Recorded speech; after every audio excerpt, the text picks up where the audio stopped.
अपने इस प्रोजेक्ट को हम कंप्लीट करेंगे, इस प्रोजेक्ट को हम कंटिन्यू करेंगे, ठीक है।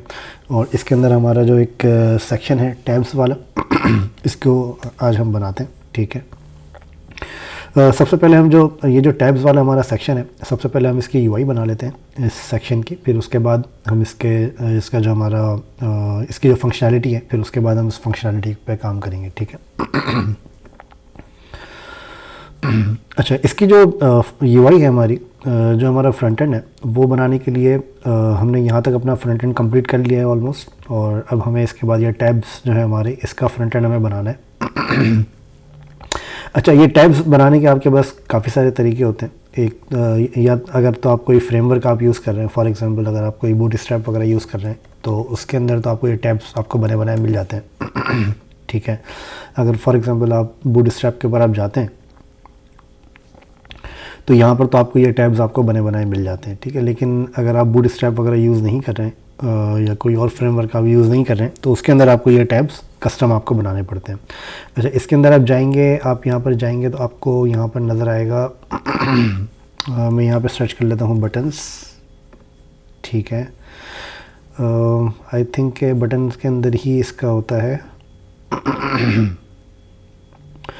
जी, नेम एंड टैब्स का इसका एक सेक्शन होता है बूटस्ट्रैप का। इसके अंदर आप जाएंगे तो आपको यहाँ पर आपको ये टैब्स आपको यहाँ पे बने बनाए मिल जाएंगे, ठीक है, अगर आप बूटस्ट्रैप यूज़ कर रहे हैं तो। लेकिन अगर आप बूटस्ट्रैप यूज़ नहीं कर रहे तो फिर इसके अंदर आप लोगों को ये टैब्स की फंक्शनैलिटी आपको कस्टम आपको बनानी पड़ेगी, ठीक है। मैं इसके अंदर आपको दिखा देता हूँ, थोड़ा सा नीचे हम जाते हैं तो यहाँ पर जैसे ये आपको टैब्स आपको नज़र आ रहे हैं, ठीक है। तो यही सेम आपका कॉन्सेप्ट होता है टैब्स के अंदर भी, कि जो आपके टैब्स होते हैं उसके अंदर भी यही सेम तरीका होता है, जैसे कि आपको इसका पूरा कोड भी आपको यहाँ पे मिल जाता है और इसको यूज़ करते हुए आप अपने टैब्स को आप बना सकते हैं।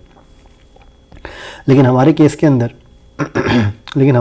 अंदर हमने अभी तक बूटस्ट्रैप अपने इसके अंदर हमने इम्प्लीमेंट नहीं किया है, तो इस वजह से हम बूटस्ट्रैप को हम फॉलो नहीं करेंगे, ठीक है। अभी हम कोशिश करेंगे कि हम इसकी यूआई कंप्लीट करें, फिर अगर टाइम बचा तो मैं आपको इसकी फंक्शनैलिटी जावास्क्रिप्ट पे बनाकर मैं आपको दिखा दूंगा, ठीक है। ओके, तो यहाँ पर हम आते हैं, इसके अंदर कंटेनर के अंदर हमने एक ग्रुप बनाया था, एच ग्रुप हमने बनाया है, ठीक है। एच ग्रुप के अंदर हमारे पास यहाँ पे एक H2 की हेडिंग है और इसके अलावा हमारे पास यहाँ पे पैराग्राफ है, ठीक है। और साइड में मैं इसकी CSS को भी ओपन कर लेता हूँ, ठीक है। यहाँ पर मैं इसकी CSS को ओपन कर लेता हूँ जिसको हम फॉलो कर रहे थे, ओके। तो यहाँ पे आपको ये CSS आपको नज़र आ रही है, ठीक है। इसके अंदर हम सेक्शन सर्विसेज के अंदर हैं, ओके।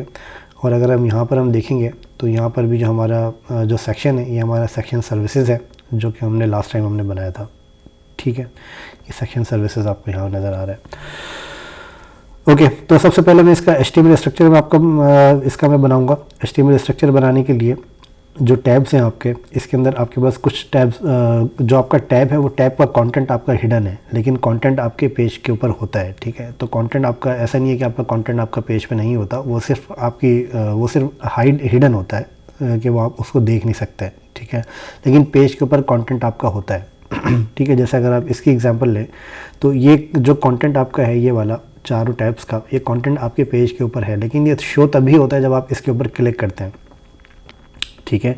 जब आप इसके ऊपर क्लिक करते हैं तभी आपका ये कंटेंट डिस्प्ले होता है, अदरवाइज़ ये कंटेंट आपका डिस्प्ले नहीं होता, ठीक है। तो जो आपका एक्टिव होता है उस एक्टिव के हिसाब से ये कंटेंट आपका डिस्प्ले होता है, ठीक है। अच्छा, इसको एक्टिव करने का क्या तरीका है वो मैं आपको थोड़ी देर में बताता हूँ। सबसे पहले हम इसका एक बेसिक सा स्ट्रक्चर हम क्रिएट कर लेते हैं। यहाँ पे मैं एक कमेंट ओपन कर लेता हूँ टैब्स का, ओके। यहाँ पर मैं एक क्लास बना लेता हूँ टैब्स फॉर एग्ज़ाम्पल, और यहाँ पर मैं एक नेव क्रिएट कर देता हूँ। अच्छा, यहाँ पर मैंने इसको थोड़ा सा जूम किया है तो आई होप कि आप लोगों को क्लियर नज़र आ रहा होगा। अच्छा, यहाँ पर मैं क्लास दे देता हूँ आपकी टैब लिस्ट फॉर एग्ज़ाम्पल, और इसके अंदर मैं यहाँ पर डिफ़ाइन कर देता हूँ ULLI, और यहाँ पर मैं इसको बता देता हूँ ahref, okay.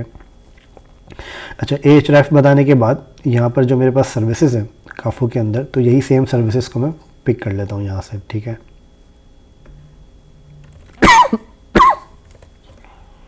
Fuel delivery, car wash, engine oil, battery और टायर्स। ठीक है। अच्छा, एच रेफ जो हमारा आ रहा है यहाँ पे, इसके ऊपर मैं यहाँ पे क्या करूँगा कि यहाँ पर मैं इसके अंदर हैश के अंदर मैं वैल्यू डिफ़ाइन कर देता हूँ फ्यूल डिलीवरी, ताकि हम इसको आइडेंटिफाई कर सकें कि कौन सा एच रेफ के ऊपर यूज़र ने क्लिक किया है। ठीक है, तो ये मेरे चेंज हो जाएंगे tyres, battery, engine oil, car wash. ठीक है, तो ये मेरे पास यूनिक वैल्यूज़ हैं जो कि मेरे टैब से मैच करेंगी वैल्यूज़। ठीक है, टैब से कैसे मैच करेंगी वो मैं आपको अभी बताता हूँ। अच्छा, टैब लिस्ट की मैंने ये एक नेविगेशन बनाई है। ठीक है, तो ये जो मेरी वैल्यूज़ आ रही हैं, ये जो मेरे टैब्स आ रहे हैं, इनको मैं नेविगेशन के अंदर मैंने रखा है। ओके, और अब इसके अलावा मैं यहाँ पे बना देता हूँ डिव, और इसको मैं क्लास देता हूँ टैब कंटेंट। ठीक है, और यहाँ पर मैं इसका एक और डिव बनाता हूँ, इसका मैं नाम देता हूँ टैब। ओके, और इसके ऊपर मैं एक आईडी डिफ़ाइन कर देता हूँ। आप आईडी डिफ़ाइन कर सकते हैं या डेटा डैश आईडी करके आप यहाँ पे डिफ़ाइन कर सकते हैं। ठीक है, तो ये आईडी आपकी मैच करेगी आपके इस वाले फ्यूल डिलीवरी से। ठीक है, तो यहाँ पे आपका कंटेंट आ जाएगा फ्यूल डिलीवरी का। ओके, इसी तरह से हम यहाँ पर इनको भी यहाँ पे पिक कर लेते हैं।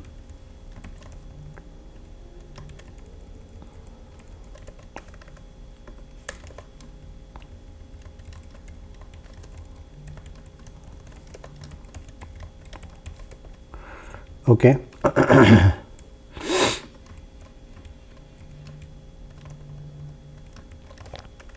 और यहाँ पर जिसकी आईडी मेरी आ रही है, इसको भी मैं चेंज कर देता हूँ।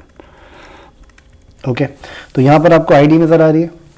यहाँ पर मैंने इसकी आईडी डिफ़ाइन कर दी। अच्छा, अब अगर आप इसके अंदर एक चीज़ नोटिस करेंगे आप अपने HTML स्ट्रक्चर के अंदर, तो यहाँ पर आप देखेंगे कि मैंने एक एडिशनल चीज़ मैंने यहाँ पर डिफ़ाइन करी है, वो है आपके हैश वैल्यू। ठीक है, ये हैश वैल्यू मैंने डिफ़ाइन करी है और ये हैश वैल्यू मैच करती है ये वाली डेटा आईडी से। ठीक है, डेटा आईडी आपका कस्टम डेटा एट्रीब्यूट होता है जिसको आप यूज़ कर सकते हैं। ओके, अच्छा, फॉर एग्जांपल अगर यूज़र इस LI के ऊपर क्लिक करेगा, प्लीज़ म्यूट पे रखें आप लोग अपने आप को, अगर कोई अनम्यूट है तो। ओके, अच्छा, अब फॉर एग्जांपल जब यूज़र फ्यूल डिलीवरी के ऊपर क्लिक करेगा तो आपको क्या करना है, आपको ये वाला टैब आपको ओपन दिखाना है। ओके, अगर यूज़र कार वॉश के ऊपर क्लिक करेगा तो आपको कार वॉश का टैब ओपन दिखाना है। तो ये आपको पता कैसे चलेगा, ये आपको ऐसे पता चलेगा कि आपकी ये जो वैल्यू है ये वैल्यू आपकी मैच करती है इस आईडी के साथ। अगर फॉर एग्जांपल मैं यहाँ पे इसको नहीं रखता हूँ, लेट्स सपोज मैं इसको रिमूव करके भी आपको दिखा देता हूँ। फॉर एग्जांपल अगर मैं इसको यहाँ पे नहीं रखता, ओके, और यहाँ पर भी अगर मैं इसको नहीं रखता, तो अब आपको कैसे पता चलेगा कि आप इसके ऊपर क्लिक करेंगे तो आपको कौन सा टैब आपको ओपन दिखाना है। ठीक है, हम इस कंटेंट के ऊपर अपनी जो कंडीशन है वो इस कंटेंट के ऊपर नहीं लगा सकते, क्योंकि ये कंटेंट आपका चेंज हो सकता है। ओके, अब फॉर एग्जांपल आपको यहाँ पे कोई और हेडिंग देनी हो, फॉर एग्जांपल यहाँ पे आपको कोई प्रोमोशनल हेडिंग देनी हो, तो वो हम इसके ऊपर अपनी कंडीशन नहीं इनपुट कर सकते। तो इसके लिए हमने यहाँ पे क्या किया, हमने यहाँ पर एक हैश वैल्यू डिफ़ाइन करी है और इस हैश वैल्यू को हमने यहाँ पर डेटा आईडी के साथ हमने मैप किया है। ओके, अच्छा, अब इसके अलावा मैं यहाँ पर एक क्लास डिफ़ाइन करता हूँ एक्टिव। ठीक है, ये सिर्फ एक के ऊपर मैं एक क्लास डिफ़ाइन कर रहा हूँ एक्टिव, और इसके ऊपर भी मैं एक क्लास डिफ़ाइन कर देता हूँ एक्टिव, क्लास एक्टिव। ठीक है, तो यहाँ पर मैंने एक क्लास डिफ़ाइन करी एक्टिव जो कि मेरी नेविगेशन के ऊपर क्लास है, और यहाँ पर मैंने एक क्लास डिफ़ाइन करी है एक्टिव जो कि मेरे टैब कंटेंट के ऊपर क्लास है। तो जो यहाँ पर एक्टिव है वही सेम टैब का कंटेंट यहाँ पर भी एक्टिव मैंने रखा है। ओके, ओके, अब यहाँ पर अगर मैं अपनी UI को देखूँ, यहाँ पे मैं अपनी UI को रिफ़्रेश करता हूँ तो आपको यहाँ पर इसका कंटेंट आपको यहाँ पे नज़र आ रहा है। ठीक है, लेकिन कंटेंट ऑब्वियसली मैंने इसकी UI अभी डिफ़ाइन नहीं करी तो आपको UI नहीं नज़र आ रही, लेकिन आपको कंटेंट एटलीस्ट नज़र आ रहा है। ठीक है, अच्छा, अब हम इसकी थोड़ी सी UI प्रिपेयर कर लेते हैं। टैब लिस्ट पहले मैं यहाँ पर डिफ़ाइन कर देता हूँ अपने टैब्स की CSS। यहाँ पर मैं डिफ़ाइन करता हूँ लेट्स सपोज सर्विसेज। ओके, क्योंकि ये हमारा सर्विसेज का सेक्शन है। ओके, अच्छा, फिर इसके बाद मैं यहाँ पे डिफ़ाइन करता हूँ अपनी टैब की क्लास। ठीक है, टैब की क्लास मैंने डिफ़ाइन करी, और टैब की क्लास डिफ़ाइन करने के बाद मैंने यहाँ पे डिफ़ाइन किया टैब लिस्ट, और अब मैं यहाँ पे डिफ़ाइन करता हूँ इसकी li। टैब लिस्ट के अंदर जो मेरी li है, लिस्ट आइटम जो है मेरा, फिर ठीक है, फिर मैंने यहाँ पर a डिफ़ाइन कर दिया। अच्छा, अब इसके अलावा मैंने क्लास किसके ऊपर दी है, li के ऊपर दी है, तो मैं यहाँ li के बिल्कुल बराबर में डॉट एक्टिव में यहाँ पे लिखता हूँ। तो अब इसका क्या मतलब है कि अब मैं इसके ऊपर सेपरेटली मैं क्लास अप्लाई करूँगा एक्टिव के लिए। ठीक है, अगर आप इसको देखें यहाँ पे इसकी यूआई को, तो आपको यहाँ पे एक्टिव की यूआई आपको डिफरेंट नज़र आ रही है, और जो आपके एक्टिव नहीं है इनकी यूआई आपको डिफरेंट नज़र आ रही है। जो इनका लुक एंड फील है वो आपको डिफरेंट नज़र आ रहा है।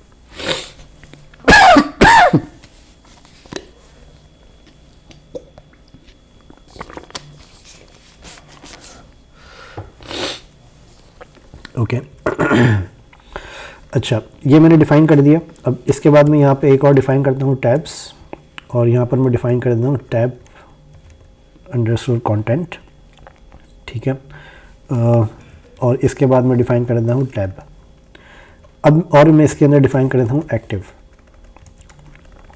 ठीक है, अच्छा, टैब्स आपको यहाँ पे जो नज़र आ रहे हैं, इसके अंदर आपको सारे टैब्स अभी नज़र आ रहे हैं। यहाँ पर अगर आप देखें तो ये भी टैब आपको नज़र आ रहा है। मैं इसका कंटेंट भी यहाँ पे थोड़ा सा डाल देता हूँ ताकि ये चीज़ आपको क्लियर हो जाए, क्योंकि अभी ये मिक्सअप हो रहा है हमारा डेटा।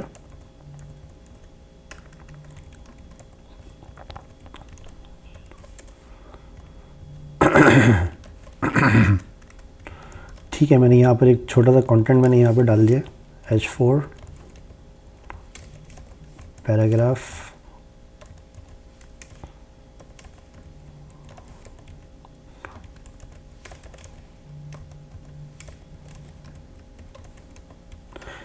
ठीक है, ये छोटा सा कंटेंट मैंने यहाँ पर डिफ़ाइन कर दिया। और इसी को मैं कॉपी कर लेता हूँ, बल्कि इसको मैं अभी कॉपी नहीं करता, अभी मैं इसको ऐसे ही रहने देता हूँ। और यहाँ पर मैं क्या करता हूँ कि यहाँ जाके रिफ़्रेश करता हूँ, तो आपको ये कंटेंट आपको यहाँ पे नज़र आ रहा है। ठीक है, लेकिन इसके साथ साथ आपको दूसरे टैब भी नज़र आ रहे हैं। ओके, मैं यहाँ पे क्या करूँगा कि सबसे पहले यहाँ पर एक और डिव बनाऊँगा मैं इमेज की, और यहाँ पर एक डिव बनाऊँगा मैं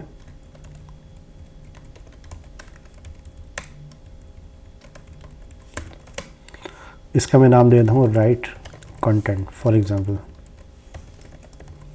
या इसको ऐसे भी कर सकते हैं left column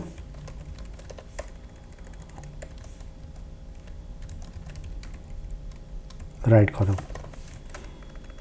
okay, left column के अंदर मैं अपनी एक इमेज यहाँ से मैं यही वाली पिक कर लेता हूँ फॉर नाउ। ठीक है, अच्छा, यही वाली इमेज मैं पिक कर लेता हूँ, बट इसके लिए मैं यहाँ पर क्या करता हूँ कि जो मेरा ये बैकग्राउंड आ रहा है, इस बैकग्राउंड को मैं वाइट कर देता हूँ, वरना मेरा ये बैकग्राउंड के साथ इमेज आ जाएगी।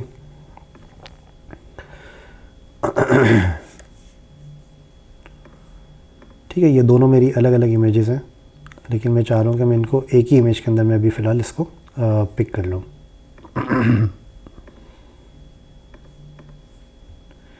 ठीक है, इस तरीके से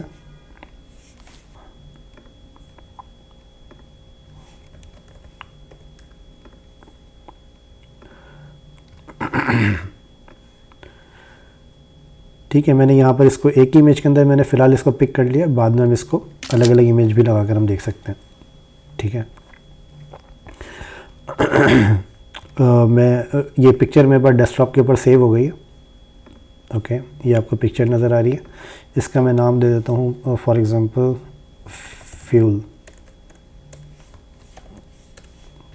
ठीक है, नाम मैंने इसको दे दिया। इसके अंदर इसको मैं ड्रैग करके इमेजेस की डायरेक्टरी में ले आता हूँ अपने पास। ठीक है, और मैं यहाँ पे इसको अप्लाई कर देता हूँ img src, और src के अंदर मेरे पास है एसेट्स इमेजेस 01 fuel.png। ठीक है, तो आपको यहाँ पर आपकी पिक्चर यहाँ पर आपको नज़र आ जाएगी। ठीक है, ये पिक्चर आपको नज़र आ रही है, और आपको ये कंटेंट आपको नज़र आ रहा है। अब हमें इसको फॉर्मेट करना है। थोड़ा सा फॉर्मेट करने के लिए मैं यहाँ पे डिफ़ाइन कर देता हूँ लेफ़्ट कॉलम टैब के अंदर है मेरा, ठीक है। इसको मैं बता देता हूँ विड्थ 50% और इसी तरीके से राइट कॉलम की भी विड्थ 50% आपकी अप्लाई हो गई। और इसके अलावा यहाँ पर मैं क्या करूँगा, यहाँ पर मैं एक और डिव बना देता हूँ और इसके ऊपर मैं क्लास अप्लाई कर देता हूँ flex box align item center. ये क्लास मैंने इसके ऊपर अप्लाई नहीं करी, इसकी क्या वजह है ये आपको बाद में मैं बताऊंगा, लेकिन आप अभी ये ध्यान में रखें कि मैंने इसको सेपरेटली एक क्लास मैंने आपको अप्लाई करी है और इन दोनों कॉलम्स को एक डिफ के अंदर मैंने रखा है। ठीक है, इसको मैं रिफ़्रेश करता हूँ तो आपको यहाँ पे नज़र आएगी कि आपकी इमेज यहाँ पर आ रही है। इमेज की विड्थ आपकी 100% नहीं आ रही। मैं यहाँ पर एक ग्लोबली मैं डिफ़ाइन कर देता हूँ IMG मैक्स विड्थ 100%।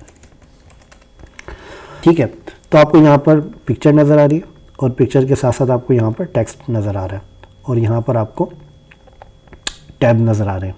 ठीक है, टैब के UI पे भी हमने काम नहीं किया, हम टैब के UI के ऊपर काम कर लेते हैं।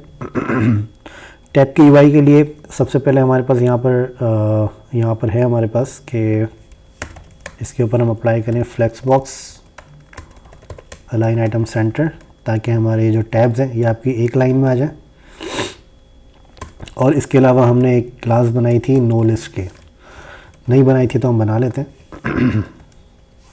हमने एक क्लास नहीं बनाई हुई नो लिस्ट की। नो लिस्ट से क्या होता है कि जो आपका लिस्ट स्टाइल आ रहा है, जो बुलेट स्टाइल आ रहा है, वो बुलेट स्टाइल आपका ख़त्म होके नॉर्मल स्टाइल में कन्वर्ट हो जाएगा। ठीक है, उसको हम ओवरराइड कर रहे हैं एक्चुअली। ठीक है, ये ख़त्म हो गया। इसको मैं मार्जिन 0 और पैडिंग भी 0 दे देता हूँ कि अगर वो कहीं पे किसी और ब्राउज़र पे भी अप्लाई हो रही है पैडिंग और मार्जिन तो वो आपकी 0 हो जाएगी। अच्छा, सेम चीज़ मैं आपकी LI पे भी रख देता हूँ।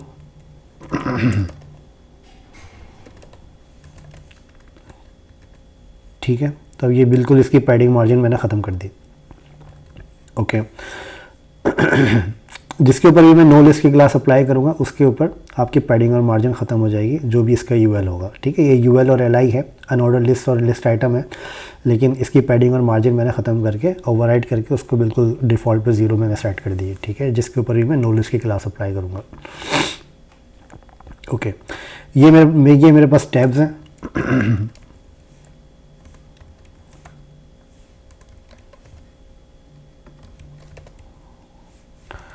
ठीक है, ये मेरे पास टैब्स हैं इसके। मैं यहाँ पे दिखा देता हूँ, मैं यहाँ पे कमेंट डाल देता हूँ ताकि आप लोगों को क्लियरली नज़र आए। और ये मेरे पास क्या है, ये मेरे पास है टैब कंटेंट। इसको मैं टैब लिस्ट कर देता हूँ और ये टैब कंटेंट है। अच्छा, टैब लिस्ट के अंदर मुझे कुछ और स्टाइल्स मुझे यहाँ पे अप्लाई करने हैं। सबसे पहले मैं यहाँ पर अप्लाई करूँगा जो भी हमारा फॉन्ट कलर्स वगैरह हैं। ठीक है, वो मैं यहाँ पर अप्लाई करूँगा और मैं इसके ऊपर अप्लाई करूँगा पैडिंग 10px 20px। ठीक है, और text decoration none, border bottom 3px। Okay, LI के ऊपर मार्जिन राइट 10px। ओके, थोड़ा बढ़ा भी सकता हूँ मैं इसको 20px। और इसका जो बॉर्डर आ रहा है इसको मैं अभी अपने अंदाजे से डिफ़ाइन कर रहा हूँ, बट इसको आप ब्राउज़र पे काफ़ू की वेबसाइट पे जाके देख कर भी आप इसको डिफ़ाइन कर सकते हैं। ठीक है, आपको यहाँ पे ये नज़र आ रहा है। अगर आप यहाँ से भी जाके आप देखेंगे तो यहाँ से देख कर भी आप इसको अप्लाई कर सकते हैं।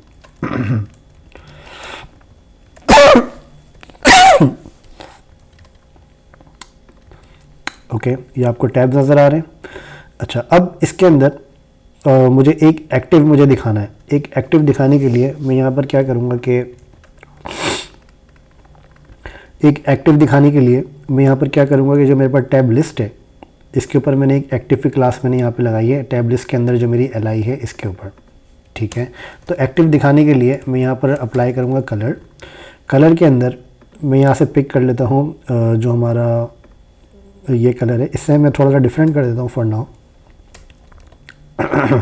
ठीक है। और बॉर्डर बॉटम कलर ये मैंने चेंज कर दिया, ओके। अब मैं इसके अंदर यहाँ पर जाता हूँ तो आपको यहाँ पर ये नज़र आ रहा है और इसके ऊपर बॉर्डर बॉटम विड्थ भी मैं अप्लाई कर सकता हूँ वैसे सॉलिड 3px, ठीक है। अब आपको ये एक्टिव आपको यहाँ पे नज़र आ रहा है, लेकिन ये तो हमने यहाँ पे इम्प्लीमेंट कर दिया, लेकिन ये क्लिक अभी इसका काम नहीं कर रहा है। क्लिक इसका क्यों काम नहीं कर रहा है? क्योंकि अभी हमने क्लिक की फंक्शनैलिटी इसकी नहीं बनाई है, अभी हमने सिर्फ इसकी यूआई की फंक्शनैलिटी बनाई है, ओके। अगर इसके अंदर आप लोगों का कोई क्वेश्चन नहीं है तो मैं आगे क्लिक की फंक्शनैलिटी आपको बताता हूँ। अगर कोई क्वेश्चन है तो प्लीज़ पूछ लें।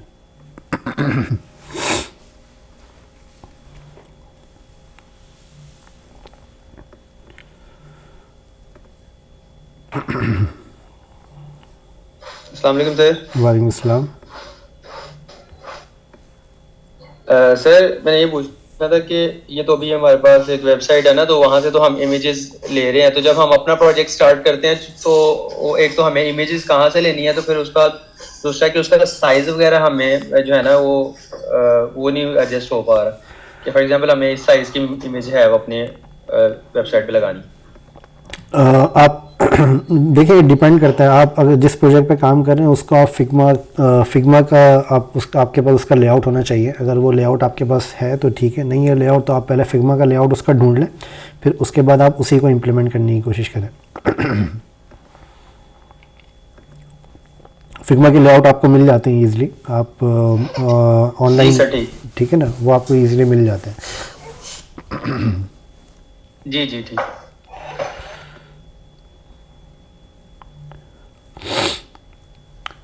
जी आप लोगों के और इसके अलावा कोई क्वेश्चन है तो प्लीज़ अपने पास नोट डाउन करके रखें, मैं आप लोगों को आखिर में इसका प्रॉपर्ली मैं रिप्लाई कर देता हूँ मैं, ठीक है, ओके। अच्छा, इसको इम्प्लीमेंट करने के लिए मैं यहाँ पर क्या करूँगा कि इसको इम्प्लीमेंट करने के लिए मैं यहाँ पर क्या करूँगा कि मैं jQuery इम्प्लीमेंट करूँगा, ठीक है।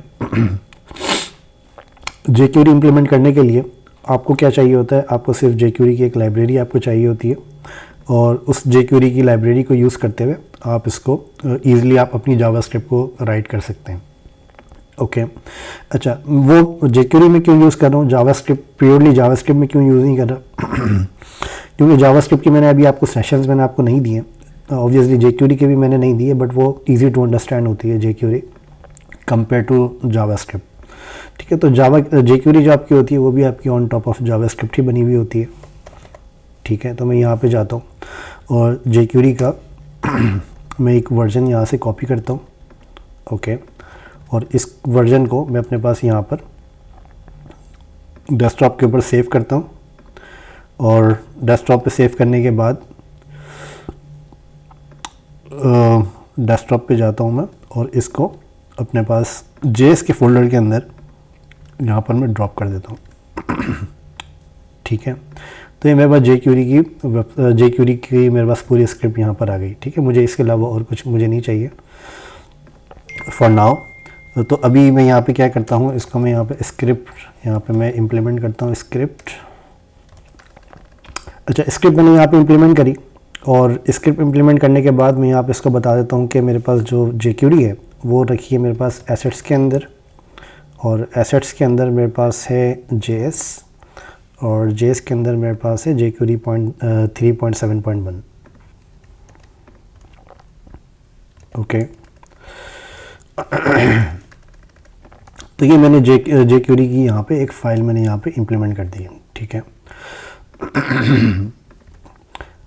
अच्छा, मैं यहाँ पर आता हूँ, इसको मैं रिफ़्रेश करता हूँ, तो और रिफ़्रेश करने के बाद मैं यहाँ पे कंसोल पे जाता हूँ, तो यहाँ पर मेरे पास कोई एरर वगैरह कुछ भी नहीं आ रहा है। और अगर आप JS के अंदर जाएंगे तो यहाँ पर आपको jQuery भी लोड होती हुई नज़र आ रही है, ठीक है। तो दैट मीन्स कि हमारी jQuery जो हमने यहाँ पे इम्प्लीमेंट करी है वो हमारी सही से काम कर रही है। अच्छा, आप jQuery का कोई वर्जन आप इम्प्लीमेंट कर सकते हैं और jQuery का एक .min.js आती है, उसको भी आप इम्प्लीमेंट कर सकते हैं, बट अभी आप इसके ऊपर फ़िलहाल आप नहीं जाइएगा, ठीक है। इवन के मुझे अभी आपको ये बताना भी नहीं चाहिए क्योंकि ये चीज़ आपके समझ में नहीं आएगी, मोस्ट प्रॉब्ली आपके नहीं समझ में आएगी, अगर आती है तो अच्छी बात है।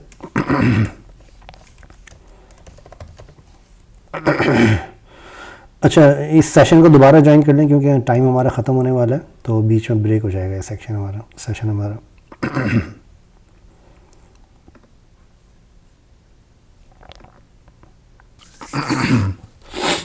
ठीक है, तो हम यहाँ पर jQuery के साथ हम अपना टैब जो है वो हम इम्प्लीमेंट कर रहे थे, ठीक है। तो यहाँ पर मैंने क्या किया, यहाँ पर मैंने अपनी HTML हमने कंप्लीट कर ली और HTML के बाद अब हम यहाँ पर अपने अपनी jQuery के ऊपर हम काम कर रहे हैं टैब की क्लिक फंक्शनैलिटी के ऊपर, ठीक है। तो इसके लिए मैं यहाँ पर क्या करूँगा, इसके लिए मैं यहाँ पर लगाऊंगा document.ready,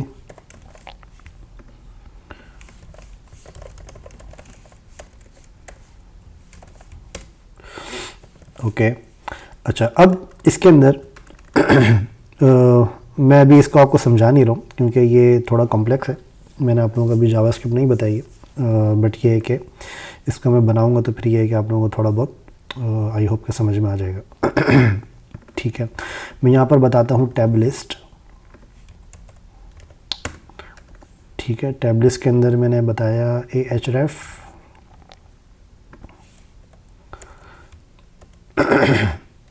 ओके। इसके ऊपर मैं बताता हूँ ऑन क्लिक,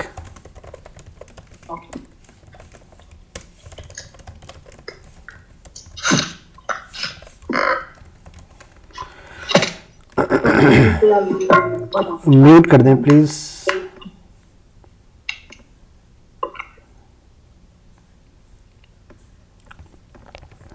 ओके, मैंने यहाँ पर क्या किया, सिंपल सा मैंने यहाँ पर एक कंसोल लगाया है, जो कि जब भी मैं टैब के ऊपर क्लिक करूँगा तो ये कंसोल मेरा कॉल होगा। अगर आप यहाँ पर नोटिस करें तो ये नंबर 7 आ रहा है, जैसे ही मैं क्लिक कर रहा हूँ तो ये कंसोल मेरा इंक्रीमेंट हो रहा है। ठीक है, तो दैट मीन्स कि हमारी जो क्लिक फंक्शनैलिटी है वो हमारी सही काम कर रही है। अब मुझे इसके अंदर क्या करना है कि अच्छा, अगर आप कोड को समझेंगे, अगर आप कोड को रीड करेंगे तो यहाँ पर रीड करने में आपको थोड़ी सी चीज़ें आपको कुछ समझ में आ सकती हैं। जैसे कि मैंने यहाँ पर बताया कि जब मेरा पूरा डॉक्यूमेंट रेडी हो जाए, ठीक है, तो रेडी होने के बाद मुझे अपने इस कोड को रन करना है, ठीक है। अच्छा, इस कोड के अंदर मैं क्या कह रहा हूँ, इस कोड के अंदर मैं ये कह रहा हूँ कि जो हमारी क्लास है, इस क्लास के अंदर जो मेरा href है, ठीक है, इस क्लास के अंदर मेरा एट्रीब्यूट जिसके ऊपर href डिफ़ाइन है, उसके क्लिक के ऊपर मुझे यहाँ पर जो काम करना है वो मैं करूँगा, ठीक है। अच्छा, सबसे पहले मैं यहाँ पर क्या करूँगा कि जो मेरी href की जो मेरी वैल्यू है, ठीक है, href की वैल्यू मेरी क्या है कि अगर आप यहाँ पर नोटिस करें तो यहाँ पर आपका जो href है, ये जो href आपका आ रहा है, इस href के अंदर हमने यहाँ पर ये वैल्यूज़ डिफ़ाइन करी हुई हैं, ठीक है। हमें क्या चाहिए, हमें ये वैल्यूज़ हमें चाहिए, ठीक है। तो ये वैल्यूज़ हमें चाहिए कि हम जिस एट्रीब्यूट पे हम क्लिक करें उसकी वैल्यू हमें यहाँ पे मिल जाए। तो उसके लिए सिंपल मेरे पास ये हल है कि selected value this attribute href, ठीक है। मैं यहाँ पे इसको सिंपल कंसोल लॉग करवा के देखता हूँ कि इसके अंदर मेरे पास क्या आ रहा है,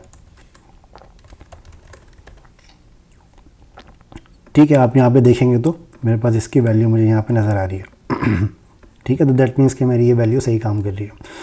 अच्छा, अब जब ये मेरी वैल्यू सही काम कर गई है तो अब मुझे क्या करना है, सिंपल जो मेरे पास टैब्स हैं मेरे, ठीक है, तो इसके अंदर मैं बताऊँगा कि दिस डॉट क्लोजेस्ट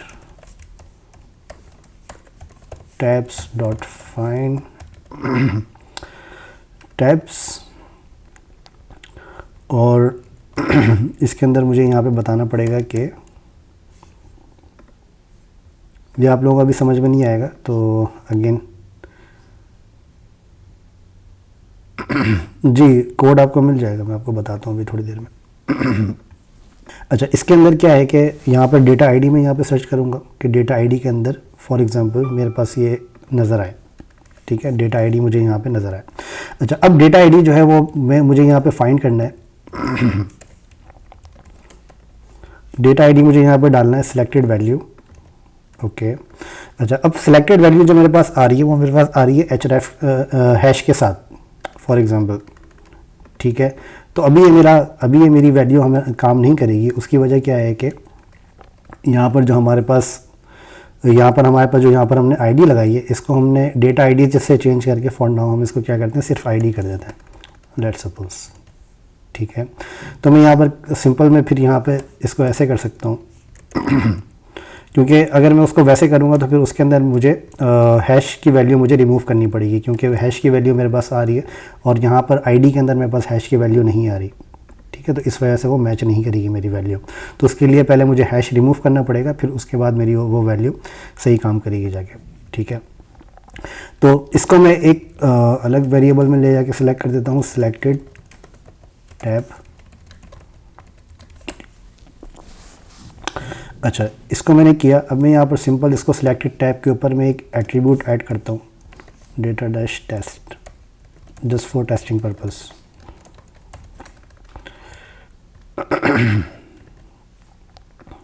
ठीक है, मैं जाता हूँ अपने पास कंटेंट के अंदर, तो आपको यहाँ पे नज़र आएगा कि मेरा एट्रीब्यूट डेटा डैश टेस्ट के ऊपर आपको यहाँ पे नज़र आ रहा है, ठीक है। अब अगर मैं बैटरी के ऊपर क्लिक करूँगा तो बैटरी के ऊपर आपको डेटा डैश टेस्ट नज़र आ रहा है। अगर मैं टायर्स के ऊपर क्लिक करूँगा तो आपको टायर के ऊपर डेटा डैश टेस्ट नज़र आ रहा है। तो दैट मीन्स कि ये मेरी फंक्शनैलिटी अभी तक सही काम कर रही है।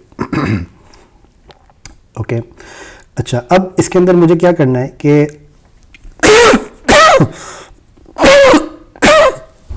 इसके अंदर मुझे ये करना है कि जो मेरी एक्टिव क्लास है वो एक्टिव क्लास मुझे यहाँ से रिमूव करनी है, ठीक है। तो मैं यहाँ से क्या करूँगा, रिमूव ऐड क्लास एक्टिव, ठीक है। अब अगर मैं इसके ऊपर रिफ़्रेश करूँगा और इस पर क्लिक करूँगा तो आपको यहाँ पे एक्टिव की क्लास ऐड होके हुई हुई नज़र आ जाएगी। और मुझे यहाँ पे क्या करना पड़ेगा, एक्टिव की क्लास मुझे रिमूव भी करनी पड़ेगी। जो मेरे पास पुराने जो टैब्स हैं उनमें से मुझे एक्टिव की क्लास रिमूव भी करनी पड़ेगी, ठीक है। तो इसके अंदर मैं ये करता हूँ कि फाइंड के अंदर tab dot remove class active, ठीक है। एक्टिव की क्लास यहाँ से रिमूव हो गई और यहाँ पर ऐड हो गई। अब मैं सिंपल यहाँ पर क्या करूँगा कि जो मेरे पास CSS है मेरी, इसके अंदर मैं नॉर्मली सारे टैब्स को मैं हाइड कर देता हूँ और जो एक्टिव टैब है मेरा इसको मैं कर देता हूँ डिस्प्ले ब्लॉक, ठीक है। तो जो मेरा एक्टिव टैब है वो मेरे पास डिस्प्ले ब्लॉक हो रहा है। और अब आप यहाँ पे देखेंगे तो आपको यहाँ पे टैब चेंज होते हुए आपको नज़र आ रहे हैं, ठीक है। अगर आप इस टेक्स्ट के ऊपर गौर करें तो आपका ये टैब प्रॉपर्ली चेंज हो रहा है, ठीक है। तो अब दैट मीन्स कि अब इस डिफ के अंदर जो भी आप कंटेंट यहाँ पर ऐड करेंगे, ये कंटेंट आपका हर जो भी आपका एक्टिव टैब है उसके हिसाब से ये कंटेंट आपका काम करेगा, ठीक है। लेकिन अभी आपका ये वाली चीज़ हमने नहीं करी कि अभी आपका ये भी आपका एक्टिव चेंज होना चाहिए।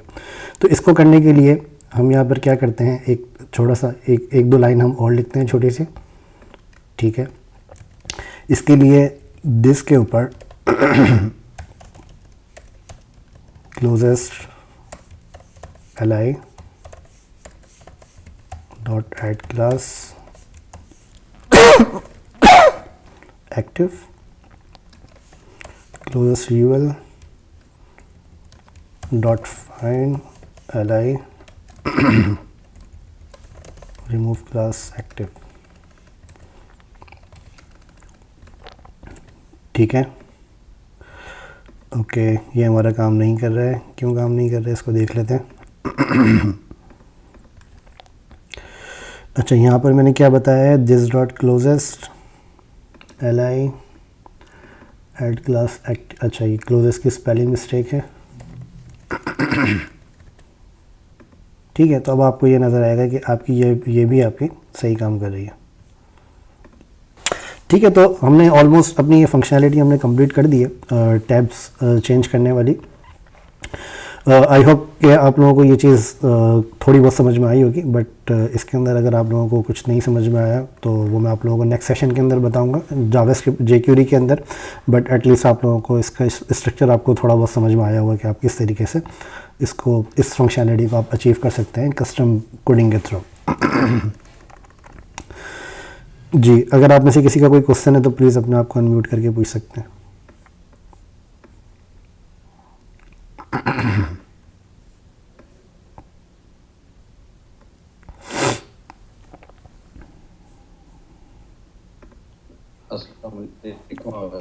वालेकुम अस्सलाम। इसमें मुझे कुछ ये था कि आपकी आवाज़ सही नहीं आ रही है लाइब्रेरी प्लगइन की है जी, ये पूरी फंक्शनैलिटी आपकी आवाज़ समझ में नहीं आ रही मुझे। चलाई तो उसमें हेलो, आपकी आवाज़ बहुत ज़्यादा डिस्ट्रैक्ट हो रही है, मुझे समझ में नहीं आ रही। मैं हमें ये कहना चाहता हूँ आपने इस मतलब अस्सलाम वालेकुम, अभी आवाज़ आ रही है? जी, अब बेटर है।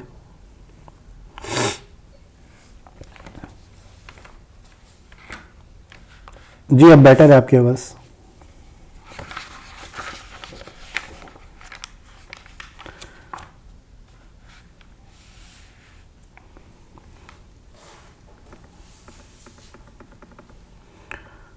हेलो,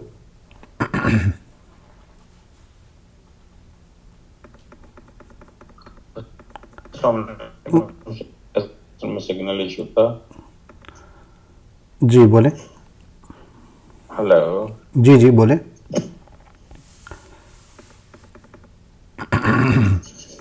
इनफैक्ट मैं ये पूछना चाह रहा था कि आपने इसमें टैब की फंक्शनैलिटी के लिए सिर्फ jQuery की एक क्लास प्लगइन की है, जी क्लास कह रहा हूँ, एक लाइब्रेरी प्लगइन की है जी जी और सारी फंक्शनैलिटी उसी पे बेस कर रही है। जी जी तो इससे मतलब ये है कि पूरी जो कोडिंग है वो सिर्फ एक ही लाइब्रेरी पे डिपेंडेंट है, उसमें बाकी कोई किसी चीज की या किसी और कोड की या किसी और मतलब जावास्क्रिप्ट की जरूरत पेश नहीं आई।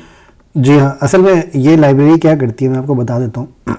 jQuery की लाइब्रेरी आपको कुछ बिल्ट इन फंक्शन आपको प्रोवाइड करती है, जैसे कि मैंने यहाँ पर डॉलर साइन मैंने यहाँ पे यूज़ किया है और यहाँ पे मैंने दिस का कीवर्ड यूज़ किया है और यहाँ पर मैंने कुछ फंक्शन यूज़ किए हैं, क्लोजेस्ट है, फाइंड है, ऐड क्लास है, रिमूव क्लास है। तो ये जो आपकी क्लासेस होती हैं ये, इसको अगर आप जावास्क्रिप्ट के थ्रू अगर आप करना चाहेंगे प्योरली जावास्क्रिप्ट के थ्रू विदाउट यूजिंग jQuery, तो वो आपका एक कॉम्प्लेक्स आपका एक कोड होता है और वो एक लेंदी कोड आपका हो जाता है। लेकिन jQuery के अंदर क्या होता है कि jQuery आपको कुछ इस तरह के फंक्शंस प्रोवाइड करता है जिससे आपका कोड इजी टू अंडरस्टैंड भी होता है और थोड़ा मतलब कम लाइन ऑफ कोड के अंदर आपका काम आपका हो जाता है और आप कस्टम काम कर रहे होते हैं। तो jQuery आपका जावास्क्रिप्ट को लिखने का शॉर्टर वे आपको प्रोवाइड करता है।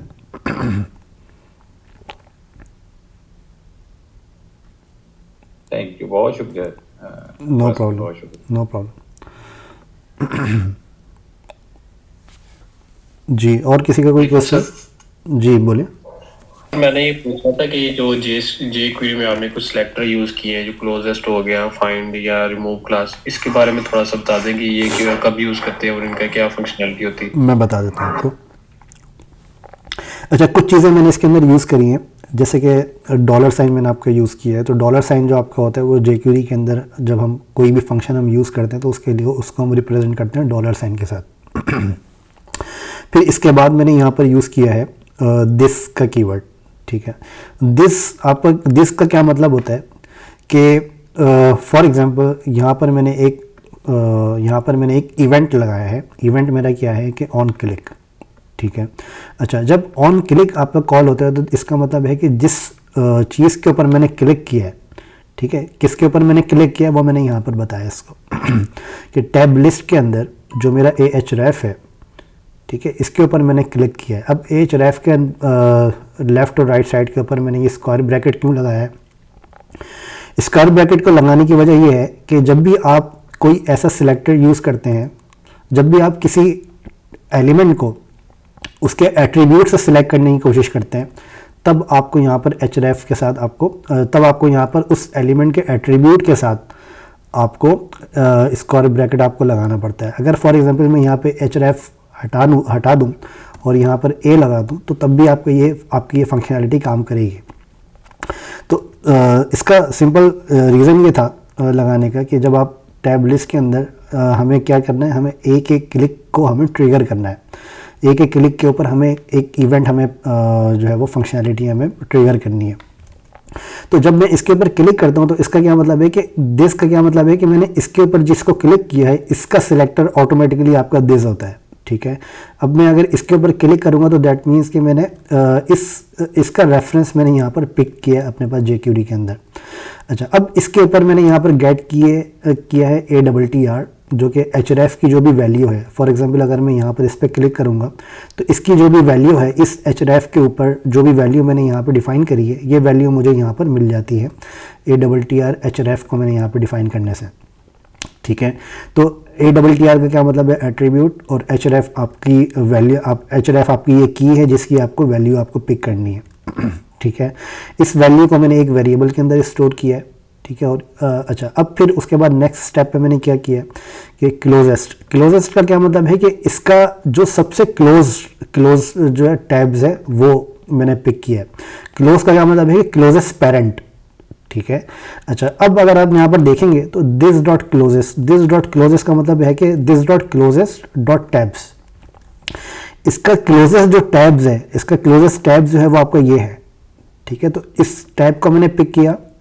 इस टैब को पिक करने के बाद मैंने यहाँ पे इस टैब के अंदर मैंने फाइंड किया कि जो भी इस सिलेक्टेड वैल्यू के अंदर जो भी मेरी ये सिलेक्टेड वैल्यू की जो मेरी आईडी है उसको मैंने यहाँ पर अपने पास एक वेरिएबल में स्टोर कर लिया।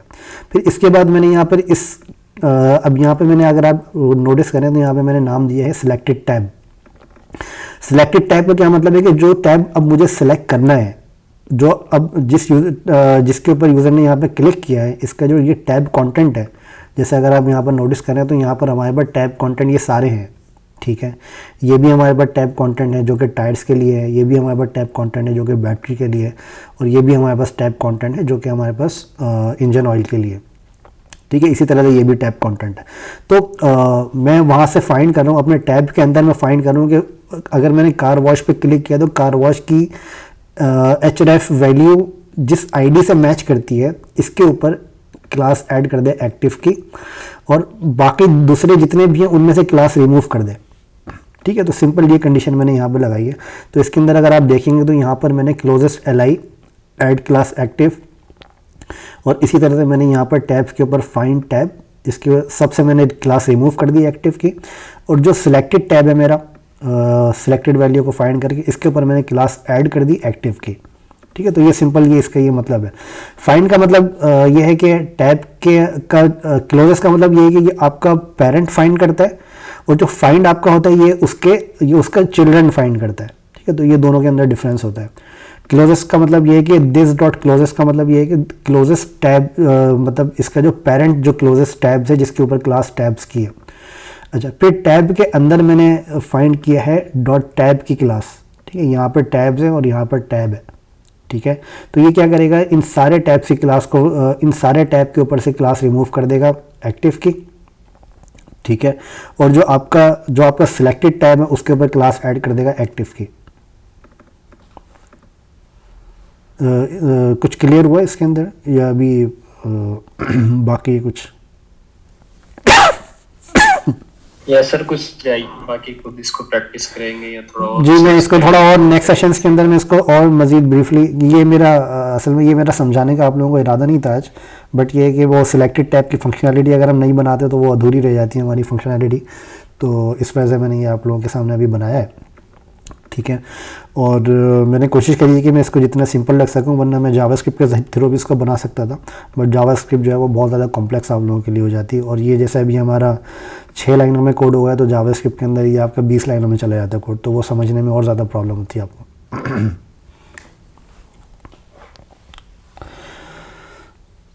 क्लियर है ये? Yes sir. ओके, और किसी का कोई क्वेश्चन? जी, रिमेनिंग वीडियोस जो है वो अपलोड कल सुबह तक इंशाल्लाह हो जाएंगे, तो मैं आपको बताऊंगा। और किसी का कोई क्वेश्चन कुछ पूछना चाह रहे हैं? All clear? Sir react JS और jQuery में कोई कंपैरिजन नहीं है।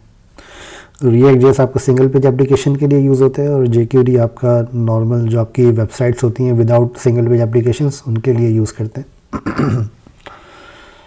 दोनों का यूज़ केस डिफरेंट है। ओके ग्रेट, ठीक है, तो फिर आज के सेशन को हम यहाँ पर एंड करते हैं, फिर इंशाल्लाह नेक्स्ट सेशन में मुलाकात होगी। जब तक के लिए अपना ख्याल रखिएगा। Thank you so much. अल्लाह हाफिज़। जी नेक्स्ट सेशन में मैं देता हूँ आपको टेलविंड का आइडिया इंशाल्लाह। ठीक है, थैंक यू, अल्लाह हाफिज़।